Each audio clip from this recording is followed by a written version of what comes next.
Welcome to the long-awaited update on the S13. I haven't driven her in like probably 4 months. I don't even, 3-4 months. I registered it in January and I drove around for a little bit and then that was it. I parked it, started messing with the Z and all the other stuff, now the Miata. So here we go. She's still registered and insured, street legal in Florida.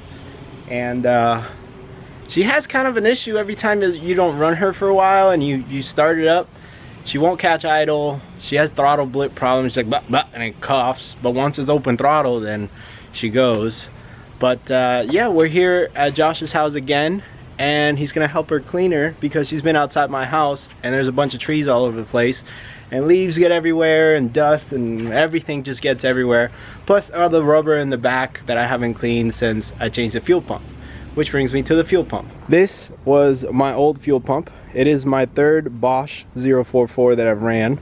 I had to do like crazy stuff to get the fittings to fit because there are weird fittings on there. I don't like the Bosch. It was something, a means to an end. It was fairly cheap and it works. It runs my car, but I really don't like it. And it's like, you can hear it making noises in there. It's messed up. This one lasted probably a year. They all last a year, maybe max a year and a half. I don't know why. That's just, they get hot, probably back here with all the hot and not getting cooled properly. My exhaust does dump right about there, so it does warm up the fuel cell, I'd assume, a little more than usual. But the guys at Dishworks hooked it up. They got me a Dishworks 350 IL pump. It is an inline fuel pump with dash 8 orb here, dash 8 over there, so it's the same size. It's amazing. I just had to put an adapter for my existing fuel line, but I would love to replace this line with a bigger one. Everything bolts exactly the same. This is the same mount from my Bosch, so I didn't even have to replace anything because it's the same outer diameter as the Bosch. So it's a perfect replacement for the Bosch. And the best part about this pump is it has a 3-year warranty, which my other ones, like I said, only last about a year and a half. So if this was to do the same thing, I can get it replaced under the warranty. That's how much confidence they have towards their brand. It's a 3-year warranty. Now for $180 for a 3-year warranty pump that's gonna run your car, there's no better. You need to go to Dishworks right now and go order a fuel pump. They have inline, they have in-tank, they have dual pumps, they have swirl pots, they have everything you need. This was a means to get my car running and driving. Eventually I do want to upgrade. I have a hydromat in the tank from Summit, but that is not efficient enough. I do want a swirl pot in the future and run twin pumps in there, and then it should be good. Last times you guys saw my car, it was on the side of the road, I believe, on the way to the track day, and the fuel pump had gone out. And here we are. I replaced the fuel pump, and now we got to get her running and driving again properly. I do want to get a retune after we fix that issue with the 8th cylinder being down. Now they're all running, so I want to get it all properly right and get a retune to see if I can fix those throttle blips, and also to see if I can get the drivability out of the car a little better. It's never been tuned for street driving. It's always been tuned for track, which is wide open throttle most of the time. Anyways, over 50%. But I do want the O2 sensors to work a little more on idle and catching idle and all that stuff, which is really hard when you have a big cam like I do. But I'm gonna give you guys a couple details of the car while me and Josh are cleaning it. I'll tell you a little more about it since everybody keeps asking me questions. Cleaning the back of a drift car just sucks. It's always full of rubber, especially when you cut it out like this. I didn't want to cut it out like this. I had to cut it out. I hit the wall the first time, and then from there I cut it, made it a tube frame. And I hit the wall again, and then we revised the tube frame. Then I hit the wall again, and here we are now. This is the 3rd rear tube frame I've had on my car. It definitely does take a toll on the chassis. There's parts you'll see that are dented and stuff like that. But the main structural points are fine on the car, and I'm happy about that. But it is very dirty. I tend to not clean it much, so let's see how much we can actually get out of this. I do want to say the Bosch fuel pump is good for something, at least, you know. At least the car won't roll back on us.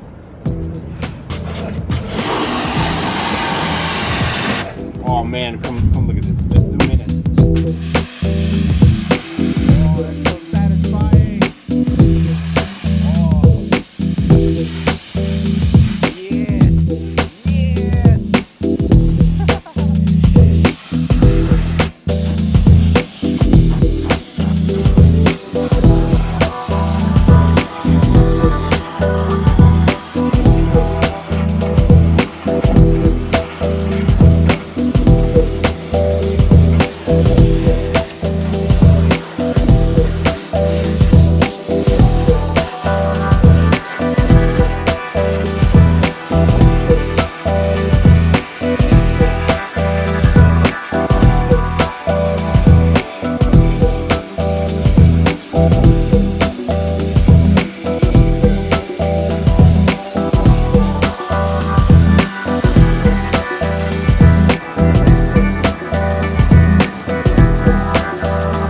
quarter panels have seen better days. They're definitely destroyed.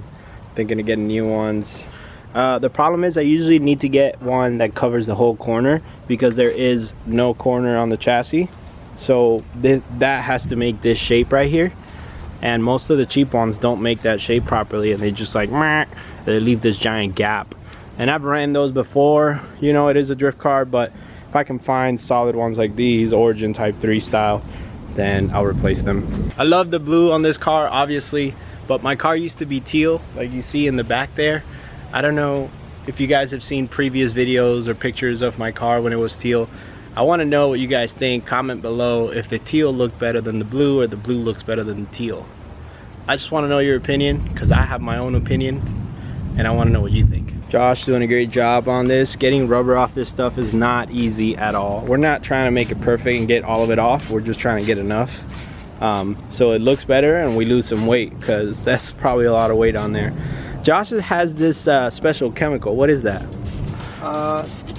So there's a couple of companies that make it, but it's basically designed to eat away brake dust, any dirt, anything that could be lifted off of the ground that tires normally leave on the roads. And because Marco burns a lot of rubber, there's a lot of accumulation of it on the wheels, and you'll start to see it turn purple. And we just used a normal degreaser to clean the tires. If you have any method of removing rubber from your drift car, please comment below so I can learn something, because I've never cleaned my car, really. So, yeah.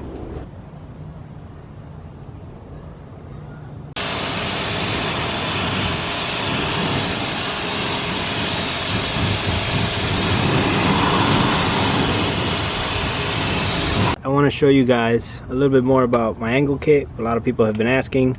It's a custom made lower control arm by Alberto, and custom made knuckle by Alberto, and obviously BC Racing BR coilovers, and the Voodoo tension arm for more clearance. I love it. It has a lot of angle.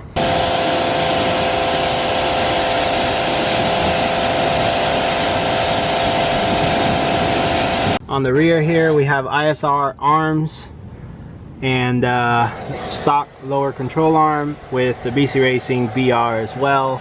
That gives us good traction. We also have Willwood, I don't know if you can see it there, rear caliper for the hydraulic e-brake, separate inline system, or separate not inline system.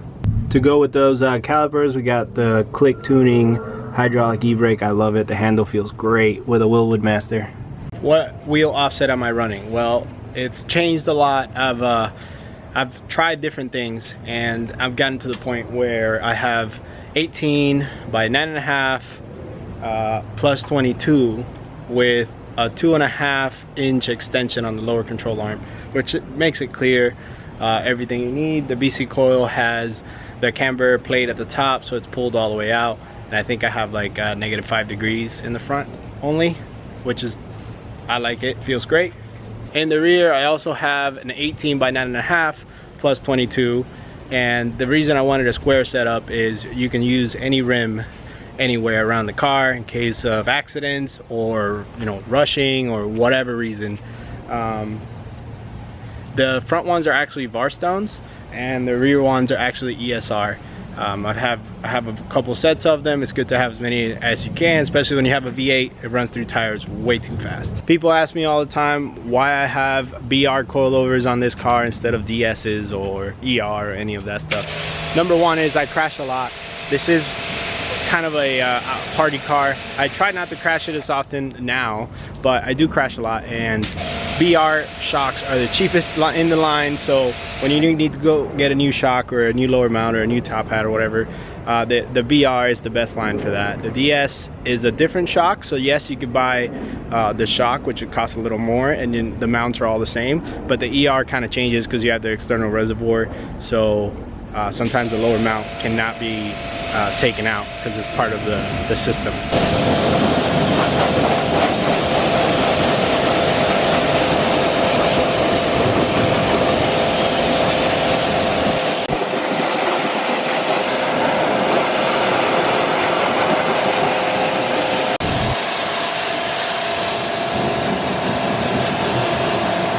that's the oil cooler. This is the power steering cooler. I want to upgrade it to that type with a fan on this side. I know that coolers or any kind of oil or cooler or anything like that should not be outside the frame rail, but until I compete or something, that's an okay place for it. Eventually the radiator would go in the back and the coolers will be in here like Matt's car. I am running the stock accessories, LS1 F-body type accessories on this motor, and I did change the reluctor wheel to a 24X instead of 58X, which is what comes in the LS3. So I am actually running an LS1 ECU and harness with an LS3 block. A lot of people ask me what kind of front end I have on my S13. It's basically a pop-up front end with fenders and front bumper. It's a S15 hood. I don't know the brand of the hood. All I know it's an S15 aftermarket hood with that cutout in the top. And I love it. I think it looks great. Then I use the aux beam demon eyes to make it look perfect.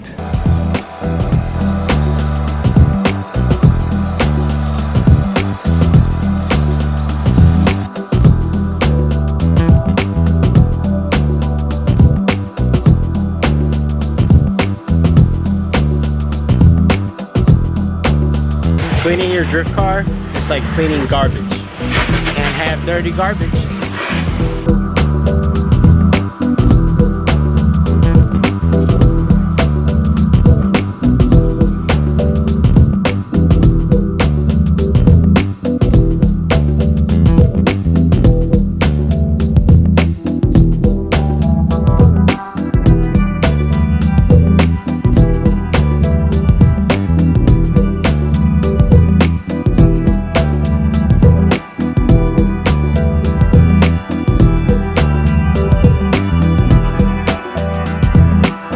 I think this is going to be it for this video. This is pretty much my S13. It is not all that crazy. It's just an LS3 S13. Inside I have an ARC 8000 wiring panel with circuit board and the switches, and then I have a grip rail on an Energy quick release. That's it. It's an LS3 T56. Nothing else about it. Welded diff. If you guys want to know more, you can comment below or shoot me DMs on Instagram. I'll try to answer as many as I can. I hope you guys like this video and updates like this, and more to come on this car. I got new panels coming. I'm trying to figure out a new color to wrap it and go from there. Thank you guys for watching. Actually, thank you Josh for helping me. It's hard to do a high five backwards. And thank you guys for watching, liking, subscribing. Goodbye.